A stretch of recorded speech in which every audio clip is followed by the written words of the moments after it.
Amigas, amigos, muy buenas tardes. Víctor López García en Diálogo y Debate. Comenzamos dialogando con el doctor Víctor Díaz Chávez. Él ha sido ministro de Educación, docente con casi 50 años de experiencia, ha publicado libros, artículos, consultor internacional en temas educativos y ahora vicerrector de investigación de la Universidad Simón Bolívar. ¿Cómo estás? ¿Qué tal, Víctor? Muchas gracias y gracias por tu invitación. Te felicito por el programa. Muy amable. El tema es inquietante. El tema es inquietante, importante, porque hace poco una encuesta nacional colocaba a la educación como el segundo tema de mayor importancia para la opinión pública. Algo inusual, porque siempre era primero la seguridad ciudadana, la corrupción, la pobreza, el desempleo, pero ahora la educación ya está en el imaginario colectivo como un tema fundamental. ¿Qué piensa un docente como tú de eso? Bueno, yo debería decir que debería ser la primera preocupación por mi condición de docente, maestro. Pero el hecho de que se encuentre ubicado como una de las primeras prioridades es un estado de una cultura mundial, globalizada, donde los medios electrónicos permiten que las ideas surjan espacios antes inimaginables, generando por lo tanto esta sensación generalizada de que la educación es el factor intangible, fundamental, no solamente para el desarrollo de las personas, de las sociedades y de las economías, sino para la sobrevivencia humana. Podemos decir, ¿no?, que la educación constituye hoy en día el único recurso y el único camino para salvar la humanidad. Una mala educación hipoteca la economía de un pueblo. Una mala educación hace peligrar la sobrevivencia humana. No el planeta, sino el ser humano. Basta esos dos hechos, por ejemplo, que son algo extremos, para poner en equidistancia el valor supremo de la educación y que debe ser objeto de un tratamiento muy cuidadoso, muy responsable, muy serio, para que pueda dar los resultados que todos esperamos. Tú has sido ministro de Educación en el segundo gobierno de Alan García Pérez. Si tuvieras que decirnos brevemente, ¿cuáles han sido las tres cosas importantes o fundamentales que hizo tu gestión como ministro por la educación en el Perú? Erradicamos el analfabetismo, que lamentablemente... ¿Erradicarlo? Erradicamos el analfabetismo. Es muy fuerte eso, ¿eh? Por supuesto. Ese es un hecho que nadie lo comenta. Porque ustedes solo quieren comentar. Lo recibimos en 7%, ¿no?, de analfabetismo. Y lo bajamos, la meta era bajar al 4% porque es el estándar internacional que la UNESCO considera para declarar libre de analfabetismo a un país. Pero nosotros bajamos menos del 2%. Un extraordinario trabajo, ¿no?, anónimo, pero heroico, de círculos de alfabetización y de posalfabetización que le llamamos educación continua, para garantizar que el alfabetizado por desuso no vuelva a ser analfabeto o ya analfabeto. O sea, somos un país sin analfabetos. Ahora, lamentablemente que en nuestro país la educación no tiene la importancia para el Estado de ser una política de Estado de larga data. Lamentablemente es resultado de muchas aventuras y lo más dañino, letal para el país es que no se maneja como un sistema, se maneja como un programa que obedece a los intereses, a las imaginaciones, a las emociones del momento del que esté en el gobierno. No hay continuidad. La educación debe ser política de Estado, o sea, no política de gobierno, o sea, una política que la sigan todos. Porque todo el mundo habla de Finlandia y sus maravillas, es cierto. Bueno, pero ¿cuál es un secreto para el éxito de Finlandia? Es que las políticas de educación tienen un mínimo 15 años de duración. Puede cambiar el gobierno, no cambia la política ni el ministro de Educación. Acá el ansia de figurar genera a veces errores graves y, por ejemplo, el manoseo del currículum, el manoseo de las políticas, que no hay continuidad, se alteran programas, se cambian de nombres y ese es el resultado. ¿Qué hacer con tu experiencia docente, con tu experiencia gubernamental? ¿Qué hacer para que en el Perú la educación sea política de Estado, uno, y dos, sea un sistema integrado o integral. Decisiones políticas. Donde que la agenda pública, que es el clamor popular, se convierte en agenda política. La agenda política te va a dar políticas de Estado, y las políticas de Estado de largo plazo, de larga duración, convertirse entonces en gestiones públicas, con la participación, no alterar ese orden lógico que te permite que la educación pueda ser manejado con orden y sistema, no con improvisaciones. Eso es letal.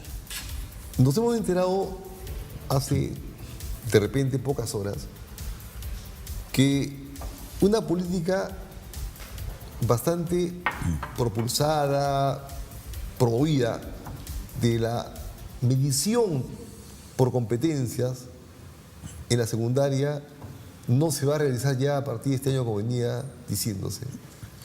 ¿Qué ha pasado? Había una confusión ahí.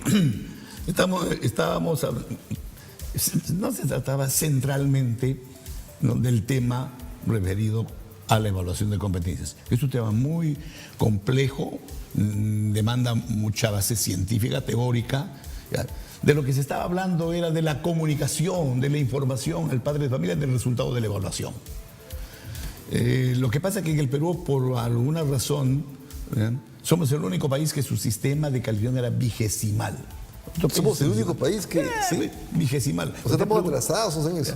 Entonces, lo que pasa es que la educación en las escuelas, cuando es vista simplemente como resultado o producto, entonces el producto hay que medirlo, entonces ahí estaba la nota, que puede ser de 1 a 10 o de 0 a 20 o de 0 a 100. ¿No? La información de ese producto, de ese resultado, de esa evaluación, podría ser numérico o también literal. En el Perú ya la información de la evaluación de los resultados del aprendizaje, de la medición del aprendizaje del alumno, se hacían en forma literal, sí, en inicial hace muchos años, en primaria también, y se quería extender a secundaria. Pero eso no es el tema central. El asunto es cómo evaluar en competencias. Más que preocuparnos en si es en las 5 letras y sus equivalencias, lo que hay que procurarnos es que la evaluación se convierta en un proceso, no en una calificación final del resultado y producto, sino del proceso. Porque el proceso del aprendizaje es muy complejo y va más allá de las esferas del aula y de la acción del maestro. Y en esta era mucho más, ¿no?, de la tecnología, donde la información ha generado que convivamos 6 generaciones. 6 generaciones. ¿Cómo es eso? Explícanos para que diferentes los amigos que nos están escuchando y viendo tengan claro el panorama. No son grupos etarios, ¿no?, sino son grupos etarios, pero fundamentalmente que se caracterizan por el tipo de manejo y la tecnología. Por ejemplo, la generación silenciosa, es esa generación ya de veterana, mayores que nosotros, porque todavía seguimos a ellos. Son los que construyeron este país, este mundo. Vivieron las segundas guerras mundiales, la depresión económica, el surgimiento del nazismo, la revolución rusa. Sin embargo, usan telefonía celular. Después hay una segunda generación que le llaman identificados como los baby boomers, que es la que corresponde a nuestra generación. Los baby boomers. Somos los posteriores a la Segunda Guerra Mundial. Vimos ya el cine y vimos la televisión. ¿Cuál es nuestra característica? Esta característica de esta generación de los seniors, como también le llaman, que están pues entre los 54 y los 74 años, más o menos, son los que se manejan en función a su trabajo. Esa generación nació para trabajar. Después viene otra generación, que es la generación X, que es la generación que surgió con el CD y el Walkman. Esta generación ya tiene proyectos distintos, ya no están preparados solamente para trabajar en una sola actividad, sino ya tienen alternativas. Después viene la generación Y, que lo llaman millennials. Esa generación son la generación que ya nació con el internet y la computadora. Ellos se caracterizan porque dan más importancia a la experiencia que a los objetos. Después de la generación Z, son los que están en este momento entrando a la universidad. Son la generación 100% digital. No se imaginan el mundo sin estos aparatos. Esa generación es la que da la vida por el último modelo de celular. y se convierte en su instrumento vital para gobernar el mundo y relacionarse con el mundo. Pero está apareciendo una la sexta generación. Ya se acabó el abecedario castellano, estamos ahora empezando con el griego. Es la generación alfa. Son los mocositos que todavía van a entrar recién a inicial. ¿Qué se caracteriza de estos niños? Que antes de aprender a leer ya saben buscar información en un celular. En nuestra época, para entretener a un bebé era comprarle un chupón. Ahora no, darle un celular. Y los niños, antes de tener 1 año o después de 1 año, como tú quieras, saben buscar información con un celular. Y por ahí he escuchado que hay alguien, un padre de la patria muy despistado, quiere prohibir el uso de celulares. Esos son los problemas de la educación, muy complejos. ¿Y cómo está enfrentando el gobierno, el Ministerio de Educación en especial, este boom de las tecnologías que es, según ya muchos expertos y hasta filósofos, lo que marca la diferencia en el mundo? O sea, ¿qué tan integrado está la ciencia y la tecnología de última generación en los modelos o formas educativas que tenemos? Lo penoso es que no hubo continuidad. Por ejemplo, nosotros encontramos que en la época de Toledo ya hubo el proyecto Huascarán y hubo Infoescuela. No tuvimos la imprudencia de modificar aquello que estaba bueno. Estaba bueno. Claro. Pero la idea, aquello que está bueno, continuar. Aquello que no, mejorarlo, y aquello que no dio resultados, sustituirlo. Por eso es que hicimos colegios, el programa de colegios emblemáticos, que lo desaparecieron con 2 decretos supremos, hasta prohibieron utilizar el término de colegio emblemático, cuando el colegio emblemático era un modelo de infraestructura que albergaba a jóvenes con tiempo completo, pero que tenía a su vez como paradigma o como buque insignia el colegio mayor secundario. Esas experiencias han sido desnaturalizadas y por la falta de continuidad se han caído. Lo mismo se puede hablar de la capacitación docente. Nosotros, cuando estuvimos manejando la educación, continuamos con aquello que estaba bien sembrado, bien estructurado, y lo implementamos para darle mayor profundidad de alcance. Hasta llegamos a tener un convenio con la Escuela de Graduados de Harvard para formar una élite de Harvard. Pero también no funcionó mucho porque fue inmediatamente sustituido, cambiado. El proyecto de municipalización de la educación, que se le quita a la presidencia del Estado en su primer nivel el manejo de la educación por falsos criterios. Mire, esas situaciones de incontinuidad o discontinuidad, esas aventuras, ¿no?, de improvisación permanente, hace que tengamos malos resultados. En educación, los 10 sistemas educativos más exitosos del mundo se caracterizan porque son disciplinados en sus políticas de largo alcance. Y en este contexto, ¿cuál es el rol que tú has conocido y podías dibujar mejor de los padres de familia y de los docentes? Bien, la relación más cercana es del padre de familia y el profesor. Esa es natural, es una relación natural. De lo que se trata entonces es que esa relación, que aparentemente casi es natural porque es consecuencia de la primera preocupación del padre de familia por el futuro de su hijo, es capacitar al maestro en nuevas tecnologías, ¿ya? Y en nuevos procesos, en nuevos mecanismos, en los programas de acompañamiento pedagógico, que no es solamente contribuir en el mejor desempeño de los aspectos didácticos, sino del desarrollo del proceso de socialización que está vinculado hogar y escuela. En el hogar se produce la primera socialización, en la escuela la segunda socialización. Y eso, si se genera una ruptura, entonces el perfil que tú te propones no se va a lograr. O sea, la necesidad de la participación del padre de familia es fundamental, como la necesidad del profesor de conocer la dinámica familiar. En pedagogía hay una ley: nadie debe atreverse a educar a un niño si no conoce la dinámica de su familia, porque va a fracasar. Entonces, en base a esa condición estructural, entonces vienen los demás procesos técnicos de tutoría, de asesoría, de acompañamiento, escuela de padres, etc. Puedes ponerle el nombre que quieras, pero si está sustantivamente configurado para fortalecer esta relación, ahora más que nunca, porque las condiciones sociales de la familia están viendo modificadas, la figura del docente es vital. Finalmente, Víctor, casi todos dicen que el problema fundamental del país, vinculado a la corrupción, por ejemplo, tiene que ver con un tema de valores y principios. ¿Qué rol, qué papel juega ahí el hogar y la escuela? Bueno, ahora siempre se habló que la educación es la formación de la personalidad, pero esta formación de personalidad es continuada. La personalidad básica se forma en la familia. ¿Cuándo se forma la personalidad básica de la persona? En las edades tempranas. ¿Dónde? En el seno de la familia. ¿Cómo? Con el ejemplo. ¿Eso qué es? Valores. Los valores no se enseñan con discursos, con el ejemplo. En la escuela eso continúa, porque es parte de todo el proceso, del mismo proceso. Ahora que hablamos de la competencia, que no viene a ser sino la construcción de macro habilidades que te permitan desarrollar, ¿no?, desempeñarte haciendo las cosas que debes hacer bien. ¿Eso qué significa? Con valores. Porque requiere de capacidad, de habilidades, de destreza, de conocimientos, de actitudes, de preferencias, de valores.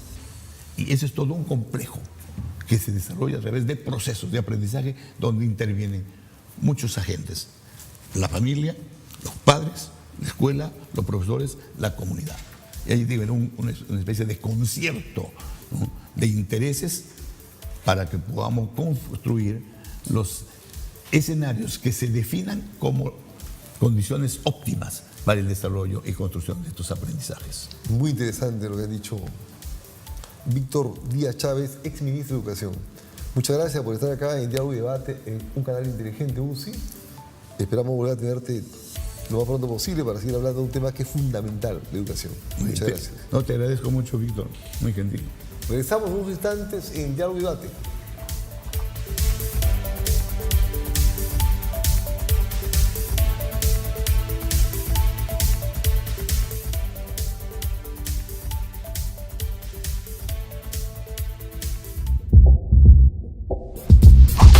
Lo que verdaderamente importa, lo más resaltante del acontecer nacional, lo encuentras aquí, todos los martes a las 8 de la noche en Espacio Libre, por Viva TV y UCI Noticias.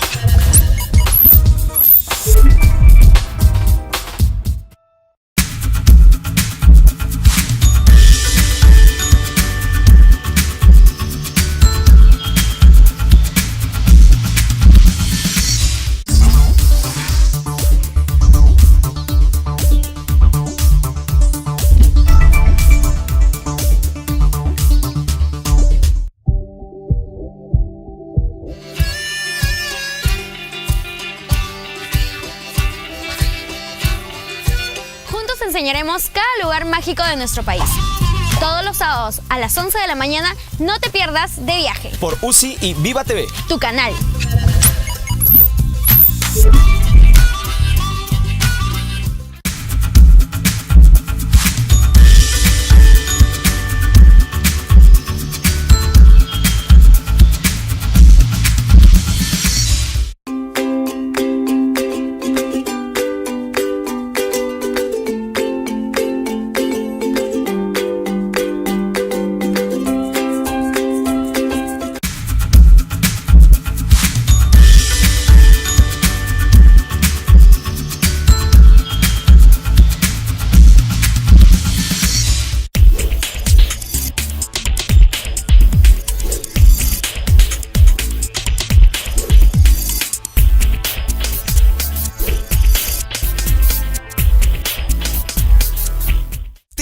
Poder generar ingresos extras y al mismo tiempo lograr una salud óptima? Conviértete en un empresario o un consumidor mejorando tu calidad de vida. Entregamos más de 30 autos de lujo, una casa valorizada en $500,000 y viajes por todo el Caribe y Dubái. Teoma, la red de mercadeo número 1 en el Perú.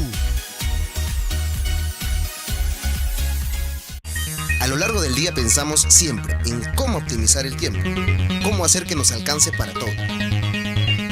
Por eso queremos darte la mejor información al instante. En tan solo un minuto te vamos a contar todo lo que necesitas saber. Somos UCI Noticias y de lunes a viernes a las 5 de la tarde, el día en un minuto. ¿Tienes alguna queja o denuncia? Infórmanos acerca del hecho. Nuestro equipo se pondrá en contacto a la brevedad. Escríbenos a nuestro número de WhatsApp 978-358-743. UCI Noticias.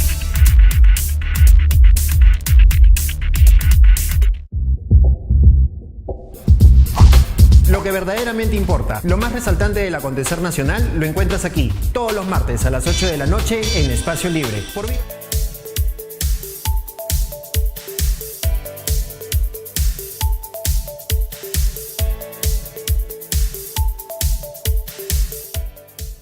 12:27, estamos en UCI, un canal inteligente. Víctor López García, en Diálogo y Debate. Vamos a conversar con el doctor Peramás Díaz Enrique. Él ha sido 2 veces alcalde del RIMAC, abogado. En estos momentos está motivando, moviendo, armando un esquema político que él está denominando el Centro Democrático. ¿Cómo estás, Enrique? ¿Qué tal? Muchas gracias, Víctor, y agradecerte la oportunidad y felicitarte por este programa. Creo que es un espacio que es necesario, más aún en estos momentos en los cuales muchas veces los medios de comunicación pues están con un sesgo ya determinado, ¿no? Gracias.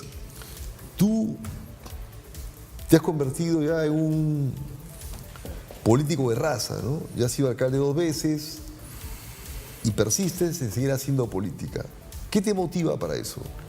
Bueno, yo creo que primero la formación política que tuve la oportunidad de tener, creo que el haber tenido esa suerte de tener referentes políticos me permite a mí estar seguro de que lo que el Perú necesita es justamente la creación o el fortalecimiento de los partidos políticos.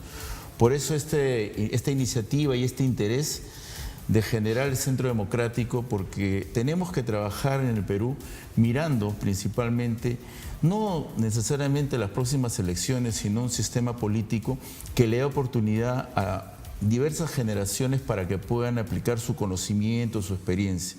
En la actualidad nosotros vemos con mucha tristeza y lamentamos que los partidos políticos están, o los antiguos, en una situación de decadencia o de falta de liderazgo, o corrompidos por el tema de que ya sabemos todos, o por el asuntos de que solamente siguen a un determinado caudillo, que realmente no son partidos políticos, sino en muchos de casos son universidades o empresas que tienen un liderazgo, pero que verdaderamente no generan ninguna doctrina, ninguna base, digamos, de principios y un plan de gobierno que debería ser una alternancia. El mejor juego político que debe haber en cualquier parte del mundo es donde gobierna el partido que logró el triunfo y los diversos partidos que se encuentran en la oposición y que buscan la alternancia pero con cuadros políticos. Eso es lo que falta, creo, y a eso estamos abocados en trabajar. Bueno, es que no hay partidos escuela, pues los partidos, como tú has dejado entrever, son partidos nominales, formales, bueno, son partidos reales, auténticos.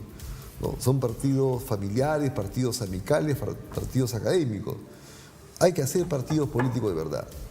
Es indudable que hay que hacerlos, es difícil, es un tema de recursos, de logística, es un tema de voluntad, es un tema de ganas, pero creo de que las cosas se van presentando en el camino cuando se suman voluntades y se suma, que es algo muy importante que en estos momentos en nuestro país creo que está ausente, ¿no? Parece que estuviéramos anestesiados todos de que hay que seguir en lo mismo, que lo que se está haciendo está bien y que ya la economía sigue, que tenemos que continuar con una especie de chorreo, los ricos tienen y lo poco que queda para los pobres. Ese sistema tiene que ser cambiado con nuevos enfoques, nuevos esfuerzos, y esperamos pues de que este trabajo que lo estamos haciendo, no mi persona, es un grupo de peruanos con un compromiso en la patria, porque acá antes que cualquier cosa en nuestro país se necesita verdaderamente peruanos comprometidos con amar al Perú. Vemos por ejemplo casos que hemos estado viendo en los dominicales anoche de árbitros, por ejemplo, que han vendido sus laudos a favor del mejor precio, cuando verdaderamente esas personas deberían ser pues sancionadas con todo el rigor. Tú no puedes, o sea, ya es el extremo, el colmo, que tú tengas que fallar a favor de los intereses de tu patria. Uno de los temas fundamentales, Enrique, para hacer un partido político de verdad son las ideas. O sea, las propuestas, los planteamientos ideológicos, políticos, programáticos. Si tú estás postulando el centro, ¿qué no te gusta de la derecha? ¿Qué no te gusta de la izquierda? Es que no es un centro que nosotros lo tenemos que mirar de esa... O sea, se puede ser centro, pero se puede ser a la vez radical. Y te voy a explicar lo que puede parecer una contradicción. Centro lo que busca es el consenso de los peruanos sobre que tenemos que trabajar en miras al bicentenario, en miras en los próximos, con una agenda común en los 50 años. Lo que el Perú necesita ahora más que nunca es que todos nos esforcemos por tener un solo camino, una sola ruta. Eso es lo que se refiere en centro. Pero radicales en temas fundamentales, contra la corrupción, contra hay que totalmente poner todos los esfuerzos para luchar contra la nutrición infantil, en este caso la anemia. Eso, digamos, es como política práctica, pragmática. Pero en temas de lo que tú me refieres, en temas doctrinarios, lo que nosotros tenemos es que creemos que es lo positivo, una visión humana de la política. Creemos de que la Constitución política lo establece, la persona humana es el fin supremo de la sociedad. Sobre eso tiene que girar las políticas públicas, pero no en discurso, no en literatura, sino en acciones. Y nacemos justamente con este deseo de acabar y de desterrar una clase política que ha venido gobernando este país desde la época de la República, en la cual solamente cambian los jugadores, pero es el mismo equipo el que sale a jugar a la cancha. ¿A qué me refiero? Tenemos figuras políticas que aparecen, por ejemplo el señor Guzmán, que aparece, y él ha sido viceministro de Pymes y de Industrias del gobierno de Humala, y quiere aparecer como un abanderado del cambio y de la transformación en nuestro país, cuando es un personaje ligado a Nadine y Ollanta-Humala. O otros políticos que quieren reinventarse. Hay muchos que quieren reinventarse cuando han sido pues vicepresidentes de Toledo, han sido ministros de Toledo, han sido sus jefes de campaña de Toledo y ahora aparecen como los sumos pontífices de la transparencia y de la apertura de valores. Yo pienso que va a haber un castigo, ¿no?, para todos aquellos políticos que ya gobernaron el país de una u otra manera y que cada vez que viene un proceso electoral se quiere transformar en alguna cosa distinta, ¿no? Pero ya estamos viviendo bastante tiempo de castigo de esos políticos tradicionales que tú mencionas por parte de la opinión pública y por parte de los electores. Fíjate, casi la mayor parte de los congresistas en los últimos 4 o 5 congresos son congresistas que vienen del no partido, vienen del antipartido. O sea, la opinión pública tiene una matriz de opinión más o menos así, ¿no? Dice, los políticos tradicionales son sinónimo de ineficiencia y de inmoralidad. Y por tanto, no hay que votar por ellos. Y le han dado pase a los nuevos políticos, ¿no?, que supuestamente son la antítesis, o sea, son eficientes y son honestos. Y mira en qué estamos terminando, ¿no? Ollanta-Humala cada vez aparece más comprometido en actos de inmoralidad, él y su gente. Toledo, ni que hablar. PPK pasando piola. Alan García acusado, por supuesto, hasta ahora no hay pruebas, pero está acusado severamente, ¿no? Entonces, casi todos los últimos alcaldes y presidentes regionales investigados, procesados y penalizados son de los movimientos emergentes, o sea, no son de los partidos políticos tradicionales. Entonces, ¿qué es lo que garantizaría, ¿no?, que una movida política como la tuya dé garantías de que va a ser distinto? Porque nosotros justamente estamos trabajando en el tema del ideario, de una base doctrinaria, como te reitero, con el concepto de el ser humano como eje fundamental en la aplicación de políticas públicas, Por ejemplo, te puedo señalar que el doctor Abraham Rivas, que es un gran profesional, está encargado en estos momentos de hacer el ideario del partido conjuntamente con otros pensadores, intelectuales. Lo nuestro no apunta solamente a mirar el 2021. O sea, el que habla, creo que ya he tenido la oportunidad de servir a mi ciudad, a mi distrito, de haberlo convertido en ciudad patrimonio mundial. Lo que apunta es a generar nuevos valores, a darle oportunidad, porque verdaderamente nuestro país no merece la clase política que tiene. Tenemos ahora una tragedia en el sur que puede ser una tragedia a nivel nacional, y nuestros congresistas siguen hablando de cualquier tema, pueden hablar hablan hasta de la luna, pero no solucionan los problemas reales. O sea, y tenemos un presidente de la República que va a inspeccionar, pero la gente lo que quiere no solamente es que inspeccione, sino que solucione, que haga labores de prevención. Todo esto ya lo sabemos. Y sobre el tema de la corrupción, acá quiero señalar un punto clave. Es muy fácil luchar contra la corrupción cuando a sus enemigos políticos o a sus rivales políticos se les persigue, se les investiga penalmente, como en este caso ha sucedido con Keiko y lo que viene sucediendo con Alan García. Pero el ejemplo que debería dar el presidente de la República, Vizcarra, es que así con ese mismo impulso haga que el que fue su jefe, PPK, sea en estos momentos, tuviera... ¿Por qué no insiste que le pongan un arresto domiciliario, por ejemplo? No está acreditado el lobby que ha hecho. El presidente más lobista que ha tenido la historia del Perú no se llama Pedro Pablo Kuczynski. O también la exalcaldesa de Lima, ¿no? Otro caso, o sea, para sectores rojos o chavistas de este país, blindan a su gente y a los demás sí que les suelten los leones. Pues que suelten a los leones a todos. Eso es lo que queremos nosotros. Queremos ser centro porque sumamos voluntades, porque nadie es excluyente. Todos somos peruanos, todos tenemos derecho a votar y a ser elegidos. Este país, Víctor, debe dejar de ser este país de élites. Este Perú debe dejar de ser ese país que impidió, por ejemplo, a La Torre en 1931 ser presidente del Perú. Ese es el Perú que tiene que cambiar. Tiene que haber un Perú realmente de reformas concretas y reales. Hay que romper ciertas estructuras. Si tuvieras que romper ciertas estructuras, ¿cuáles son las más importantes de poder romper? Las mentales. Las mentales. Yo creo que nosotros tenemos una autoestima como patria, como peruanos, muy baja. Nosotros no nos creemos capaces de lograr objetivos trascendentes. Seguimos pensando de que tenemos que tener la peor educación de América Latina y no hacemos absolutamente nada. Estamos acostumbrados a que en el hospital nos traten de la peor manera y no reclamamos. Tenemos ahora un sistema de AFPs, por ejemplo, en la cual perdemos todo lo que cotizamos en AFP, pero ganan las AFP. O sea, es el mundo al revés. Y sale un especialista en economía y dice, pero eso no es problema, porque este año se pierde, el próximo año ganas.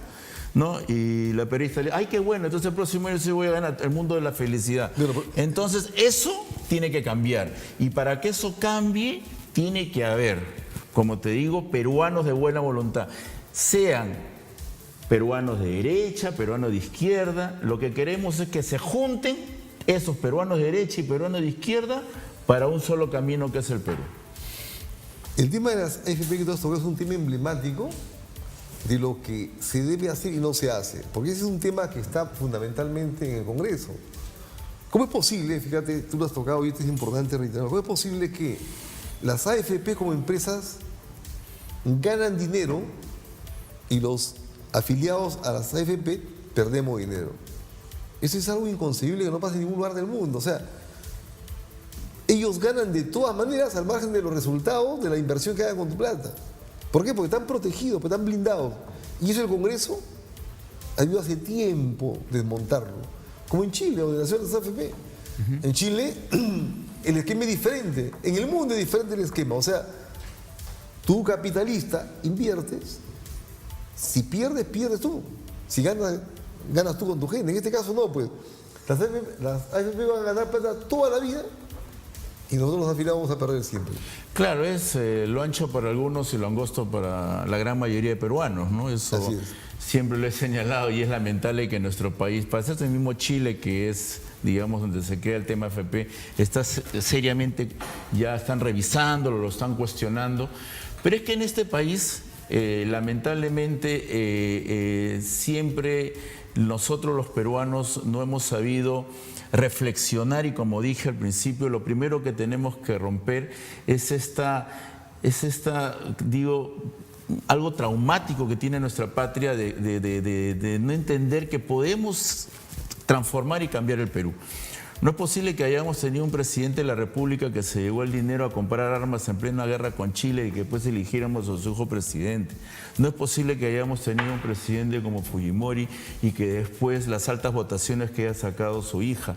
Y no es que estemos en contra de todo el mundo, lo que queremos es precisar y señalar que tenemos que nosotros como peruanos comprender que sí somos capaces, que tenemos que poner a los mejores jóvenes en los mejores cargos a nivel estatal, a nivel regional, a nivel local. Hay que darle oportunidad a la juventud, hay que innovar, hay que generar nuevas políticas tecnológicas y de esa manera creo que podemos iniciar el gran cambio que en realidad el pueblo en su mayoría requiere. En el 2021 va a ser, yo creo, el epílogo de una clase política y va a ser pues el fortalecimiento de otras, ¿no?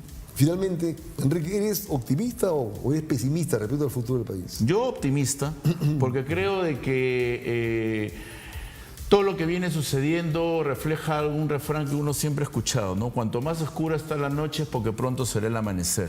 Y yo creo que tan bajo hemos caído en la política peruana, donde todos están, los que han sido presidentes, severamente cuestionados. Porque, reitero, y no me cansaré de decirlo, lo que le falta a nuestro país es tener amor a la patria. Yo cuando he sido alcalde del Rima a los 8 años, yo me levantaba pensando en mi distrito y me acostaba pensando en el Rima y para sacarlo con todo el esfuerzo para hacerlo más grande. Logré constituirlo como ciudad patrimonio mundial, logré que el Rima tenga un patronato y que el Rima esté en los mejores lugares a niveles internacionales. Tenemos la Secretaría Regional de Ciudades Patrimonio del Mundo, de Sudamérica. Eso es lo que hay que tener. Líderes en el Perú que quieran llevar al Perú a ser no solamente el Perú, sino Lima, por ejemplo, que vuelva a ser la capital de Latinoamérica, de la cultura, del arte, de la música, y nuestro país que no solamente tengamos la mejor barra del mundo, sino también que tengamos a la mejor juventud del mundo. Muy bien. Muchas gracias. Ha sido Enrique Peramas Díaz en Diálogo y Debate en un canal inteligente UCI. Regresamos en unos instantes. Muchas gracias, Víctor.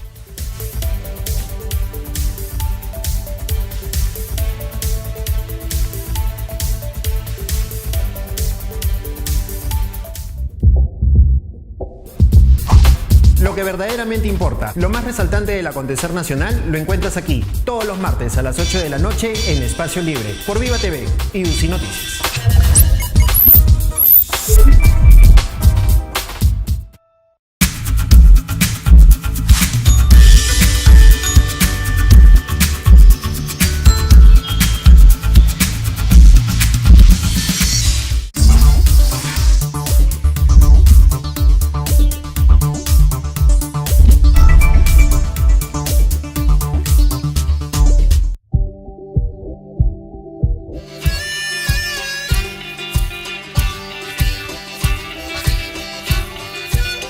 Enseñaremos cada lugar mágico de nuestro país. Todos los sábados a las 11 de la mañana, no te pierdas de viaje. Por UCI y Viva TV. Tu canal.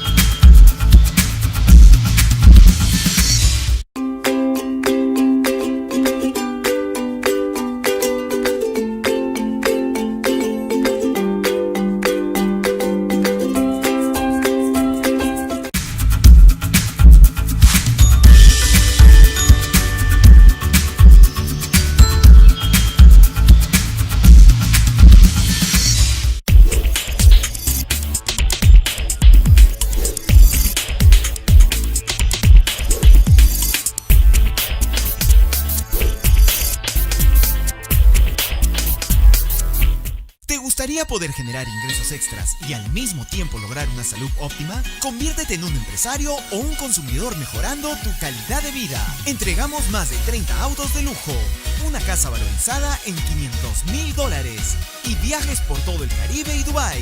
Teoma, la red de mercadeo número 1 en el Perú. A lo largo del día pensamos siempre en cómo optimizar el tiempo, cómo hacer que nos alcance para todo. Por eso queremos darte la mejor información al instante. En tan solo un minuto te vamos a contar todo lo que necesitas saber.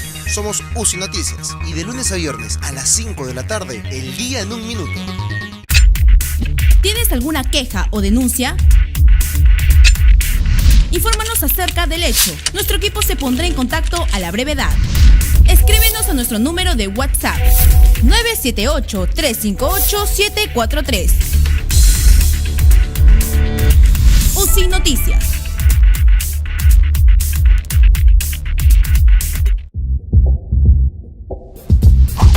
Lo que verdaderamente importa, lo más resaltante del acontecer nacional, lo encuentras aquí, todos los martes a las 8 de la noche en Espacio Libre, por Viva TV y UCI Noticias.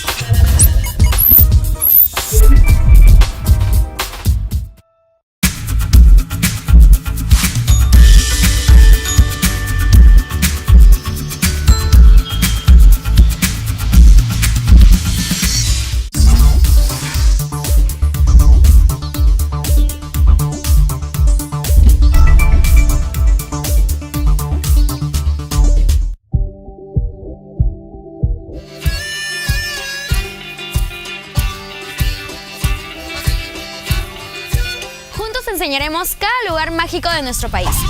Todos los sábados a las 11 de la mañana, no te pierdas De Viaje. Por UCI y Viva TV. Tu canal.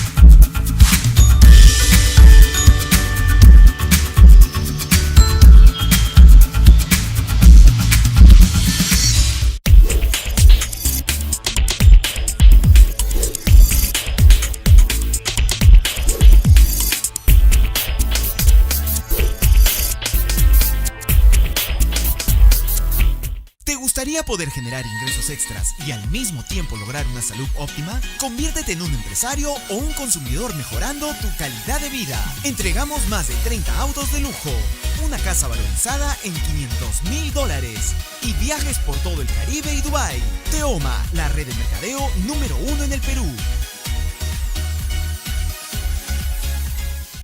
A lo largo del día pensamos siempre en cómo optimizar el tiempo.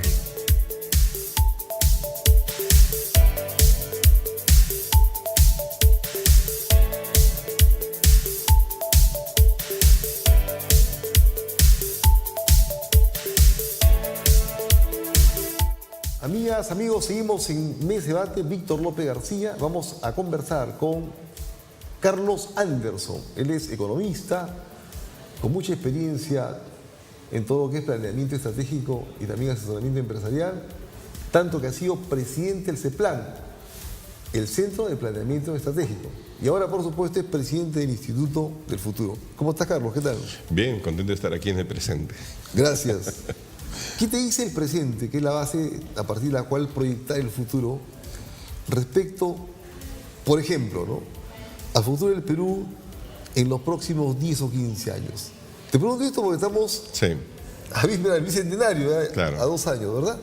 Entonces, casi todos convergen en que estamos llegando mal al bicentenario, en el sentido de que no estamos cumpliendo parte fundamental siquiera del sueño que todos queremos de un país políticamente democrático y libre, de un país socialmente justo e integrado, de un país económicamente competitivo.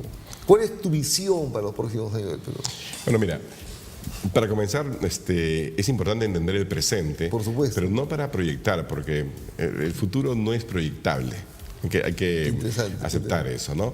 Yo lo que quiero hacer es un pequeño paralelo. Imagínate que estamos en el año 1890, acabamos de perder la guerra del Pacífico, ¿verdad? El Perú está destruido políticamente, sin liderazgo, económicamente, ¿no? Cercenado en su territorio, ¿sí? Ahora corre la película de 1990, pásate al 2005, perdón, al 1905. En 1905 el Perú empieza a crecer. O sea, 15 años después. 15 años después. Al 1920, o sea, otros 15 años después, ¿sí? El Perú es una joya. El gobierno de guía. Claro, 1920 son los años maravillosos realmente de la economía, de la sociedad peruana, ¿no? La República Aristocrática. La República Aristocrática, esas películas que se ven ahora, ¿no? De una Lima pues europeizada totalmente. Es el año que se da, por ejemplo, se inaugura la Plaza Bolognesi, ¿no? Un diseño de ciudad realmente hermoso, los primeros autos. Es decir, solamente pasaron 30 años, ¿verdad?, para que una sociedad postrada, derrotada, qué sé yo, viera el mundo nuevamente con optimismo. Ahora, traslademos la película hasta el año 1990, ¿sí?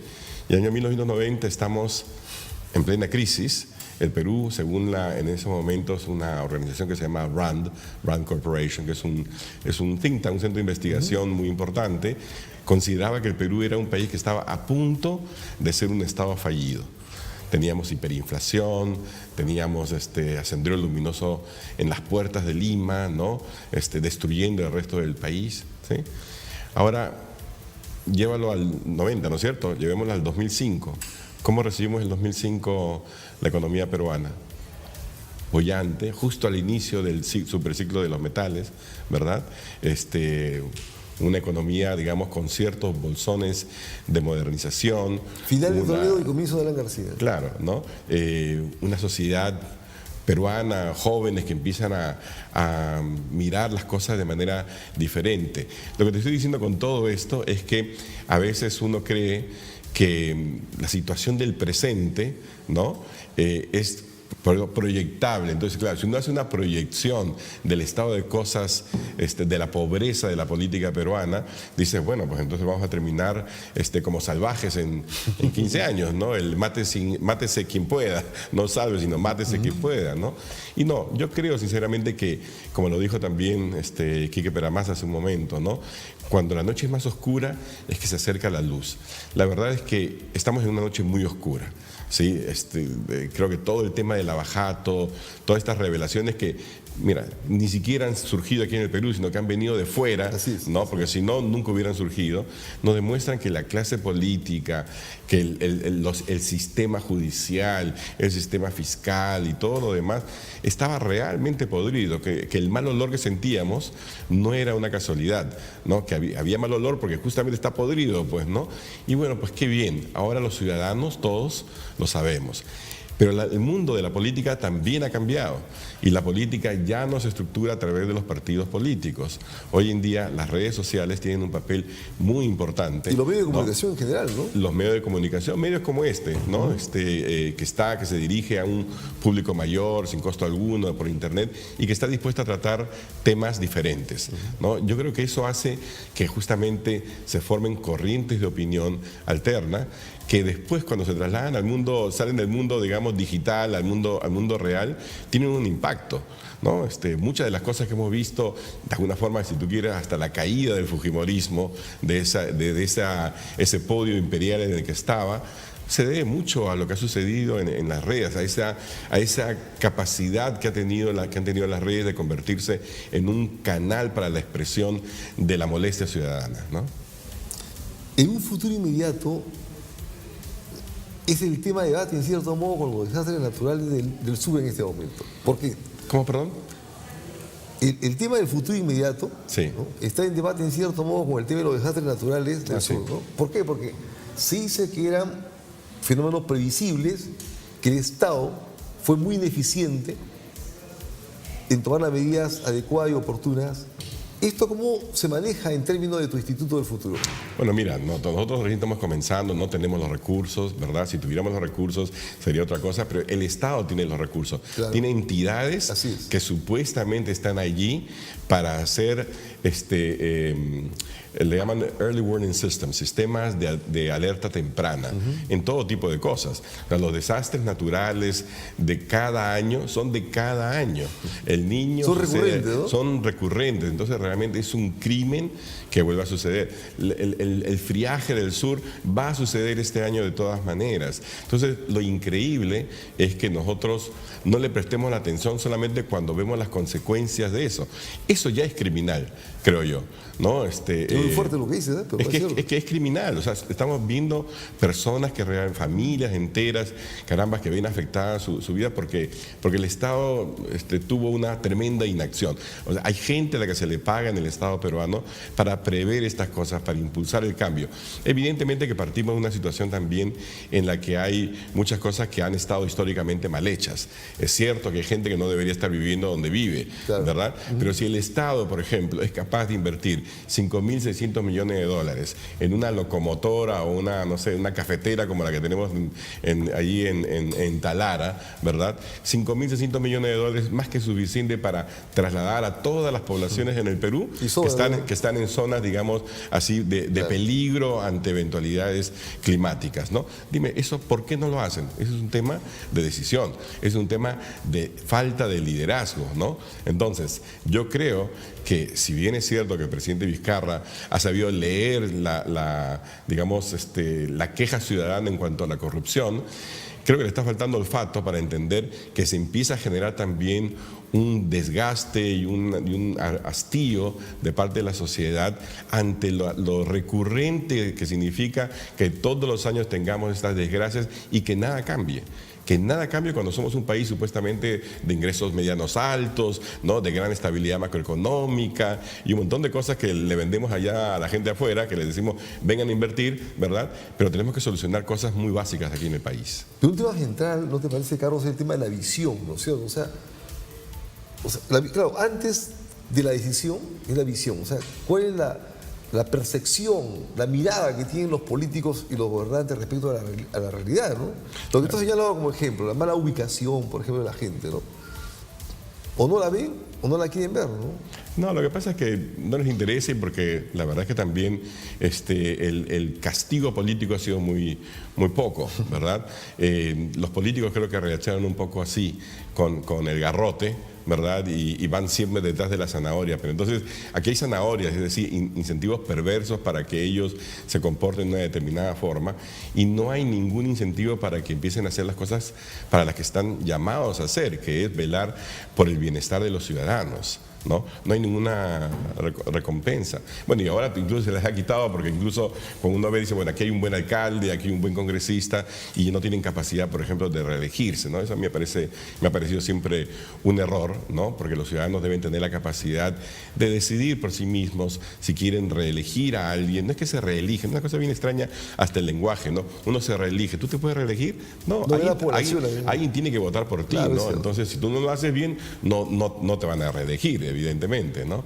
Son cosas bien particulares de nuestra sociedad que creo yo que tenemos que empezar a tocar de manera inteligente, sin tanto adjetivo, ¿no? Y con un poquito más de visión.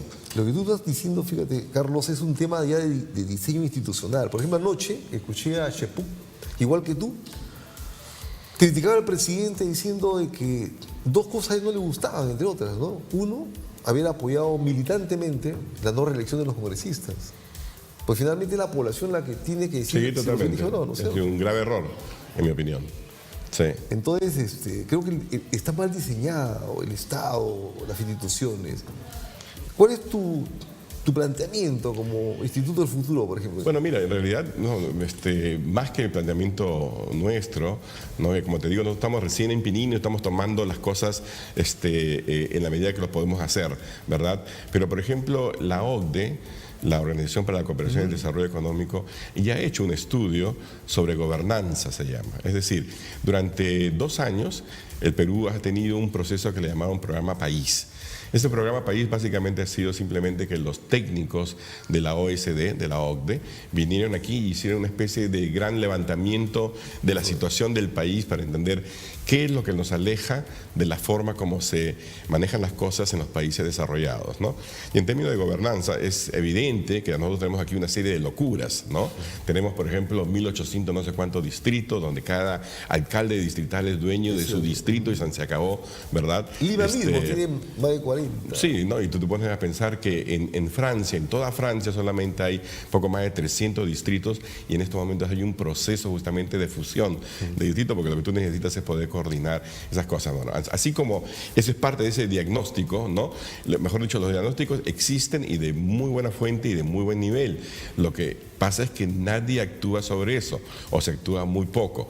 Una de las recomendaciones, por ejemplo, para el tema de la visión ha sido de que debería haber una entidad dentro del Estado, ¿no?, que proporcione análisis, visión de largo plazo, pero aquí pues esa entidad que es ese plan en donde yo estuve, ¿verdad?, en algún tiempo es totalmente ninguneada. Tú tienes hoy en día que hay muchos planes, ¿verdad? Hablamos de un plan de infraestructura, un plan de esto, un plan de otro, y en ninguna parte está ese plan, ¿no? También porque ellos no quieren, no sé, imagino no quieren estar, no hay voces de protesta de parte de ellos, pero sí son las cosas, digamos, que hay que cambiar. Está allí, o sea, si queremos, tenemos guías cómo manejar un Estado moderno. Interesante título, ¿no? Muy interesante hablar contigo también, Carlos. Muy amable por estar acá y bueno, esperamos tenerte más seguido, ¿no? Yo, cuando de repente, inviten. ¿por qué no? Tenerte un programa propio en UCI. Muchas gracias. Con todo gusto. Ha sido Carlos Anderson, economista, presidente del Instituto del Futuro. Muchas gracias por estar con nosotros conectados, amigas y amigos de UCI y de Diálogo y Debate. Hasta la próxima semana.